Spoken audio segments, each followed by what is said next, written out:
வணக்கம். 1200 ஆண்டுகளுக்கு முன்பு கட்டப்பட்ட ஸ்வஸ்திக் வடிவ கிணறு திருச்சி அருகிலுள்ள திருவல்லரை புண்டரீகாட்ச பெருமாள் திருக்கோவில் பின்புறம் உள்ளது.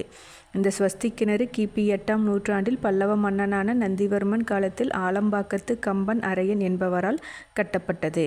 புண்டரீகாட்ச பெருமாள் கோவில் ஸ்ரீரங்கம் கோவிலுக்கு முந்தைய காலத்தில் கட்டப்பட்ட கோவில் என்பதால் இந்த கிணறு மார்பிடுகு கிணறு என்று அழைக்கப்பட்டதாக அதிலுள்ள கல்வெட்டு குறிப்புகள் சொல்கின்றன.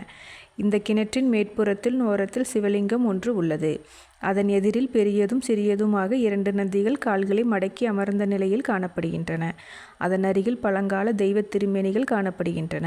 கிழக்கு பக்க வாசலின் முதல் நிலைப்படியில் நரசிம்மர் சிற்பமும், 2ஆம் படிநிலையில் யானை வாகனத்தோடு ஐயனாரும், பூரணாம்பிகையும், 3ஆம் படிநிலையில் 2 அன்னைப்பறவைகளும் சிற்பங்களாக அமைக்கப்பட்டுள்ளன. தெற்கு வடக்கு வாசல் படிகளிலும் தெய்வ திருமேனிகள் கலை அழகுடன் வடிவமைக்கப்பட்டுள்ளன. அனைவரும் காண வேண்டிய அற்புதம் இது. நன்றி.